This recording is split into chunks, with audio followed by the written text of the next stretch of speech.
Hey guys, this is Jake with P3. In this video we're going to show you how to install the display portion of your booster multi-gauge into your Mk6 Jetta vent. We've got our monstrosity of a OEM vent here. It's not possible for us to get this vent separate from the whole cluster trim and center vents, so we do not offer this one pre-installed. So you guys will either need to install this one at home or have it done by your local shop. So the first thing we want to do is go ahead and test our gauge, and you can do this at home just by plugging the gauge into the OBD2 port, start your car up, make sure the gauge power's on, make sure the buttons work and it's displaying information properly. This one's good, so we can go ahead and get started. On this unit, the first thing we need to do is separate this vent from the rest of the trim. We'll just do that by using a small screwdriver to disengage these top three locking tabs right here. And then we've got two on this side, and then we have three on the bottom. Once we get those all disengaged, it should just come right apart.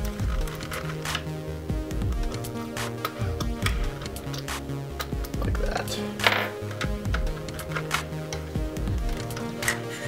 Okay. So, a little side note, this piece is pretty loose in here. It just gets sandwiched between the vent and the trim. So if it falls out, it's not a big deal. You can just slide the bottom of it in first, and then it just slides into position. You'll need to make sure that's in place when you put the vent back in. It just gets pinched into place. So we'll set that to the side. Okay, so now we can take our vent here, and we need to basically take the bottom two slats out, and that's where our display is going to sit in place of, is those bottom two slats. So we need to remove all the horizontal slats. We can do that by just taking our screwdriver and releasing these two side tabs on the side bracket here.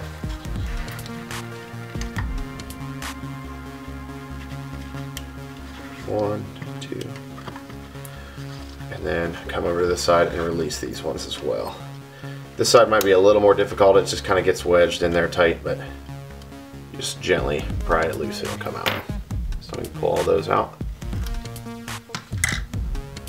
Next thing we'll do is remove the bottom two slats, and I like to do that by taking a pair of snips and just don't cut, but actually just kind of grab it and twist a little bit, just gently, and those will come out. And a lot of times when you get the first side out, then they'll kind of come out the second side, like so. And then on this side bracket down here, if you prefer to leave that in place, that's fine. I like to kind of cut those out just to get rid of extra clutter in the vent, but it's a personal preference thing. You can leave it in if you want, or you can get rid of it. Alright, so now we've got those vents cleared out of there, we can put our display in their place. And our display has two pegs on the left side and two on the right, and those are going to go in place where we took those slats out. So we just put those into place.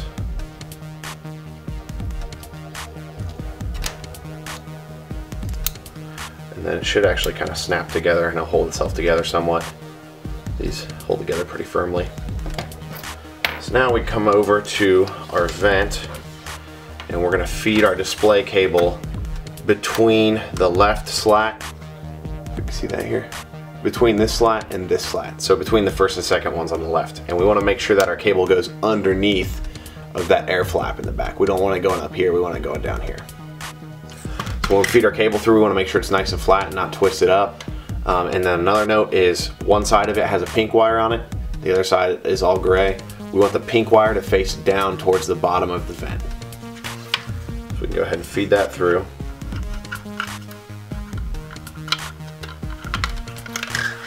Pull all the slack through. And then this one, we're going to want to make sure, since we do retain the side-to-side motion, we want that fork to be correctly straddled over this vent slack with the bar in the middle. And that's going to retain that side-to-side motion. So you need to make sure that's lined up as you're assembling this. This one is just a little bit tricky, a little more tricky I should say than the other ones. It helps to start putting this side in first, and then line your fork up and then get that side. Just because this side has these little tabs that kind of wrap around. I don't know if you see that.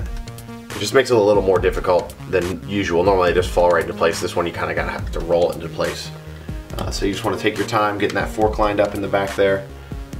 And then we'll get this kind of pushed up into place. Like that. Our fork's still good. So we'll get those snapped into place. I think we're good here. Okay. Alright. Yeah, I think we're good. So now we can run to the back of the vent and we can just, we don't want to pull the cable tight because that's going to interfere with our vertical slat movement side to side.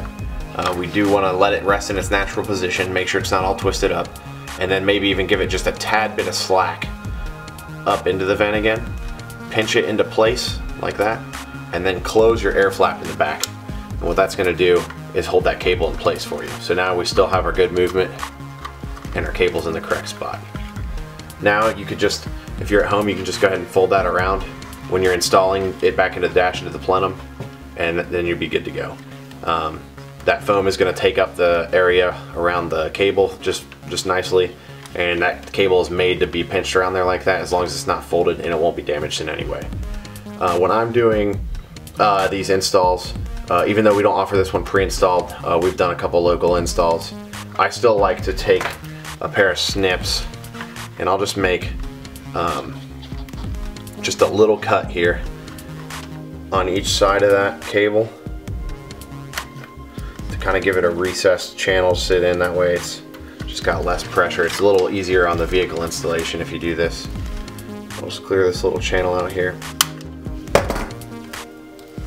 And then I'll just, with my fingers, you can pinch, or with like a little knife you can cut it away. Just pull that foam away, make yourself a little window, and then the cable can just pass right through there. And this is just more of a personal preference thing. It just gives it a nice clean install. It holds it into place a little better. Just going to give you less problems when you're installing in the vehicle. And then I'll put a little bit of glue under both the inside and outside of the cable, and then just pinch it into place like so. Let that cool for a second. And then I'll also come back and just put a little dab of glue underneath the foam like that, and pinch that into place as well. And that's gonna keep it real clean, looks nice and OEM, even though you'll never see it behind the dash. And I guess it's kind of an OCD thing more than anything, but just makes life a little bit easier on the install. Okay, so now we're ready to install this back onto the trim.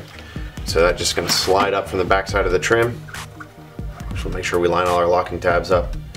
And one important note on this too is there is a lip on the bottom of this trim, and it needs to be lined up. It slivers in right under the display, but inside the vent barrel. So you kind of have a very narrow window to get it in there. You don't want to force this in, or you can bend your display. So it might take a little bit of time, and it might even help to just pull that down just a little bit before. It'll just give it a little bit wider of a gap. And you just want to be conscious of that while you're installing so you don't bend your display. And it just won't go together if you don't do it right. So just be gentle with it and it'll go together correctly. So you may want to start with that bottom piece just to make sure you get it in there correctly.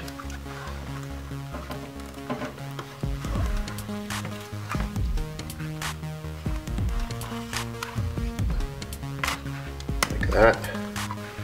And so we can see here our display is sitting on top of the trim. The trim's not pushing into the display, it's actually under the display.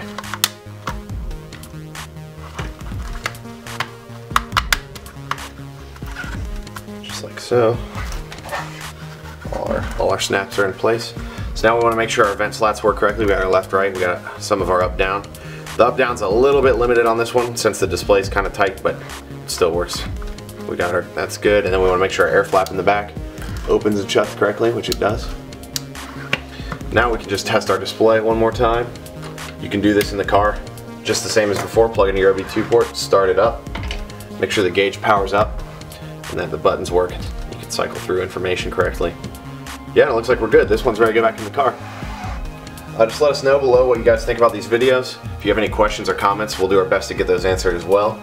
Sometimes we have a high volume of people trying to contact us, so it may take a little while for us to get back to you, but we'll do our best. And yeah, be sure to check all our products out on our website, p3gauges.com. And we're also on Instagram. We've got some cool giveaways, some contests happening there, so go over and check that out. Give us a follow, subscribe, and like what you see. Thanks, guys.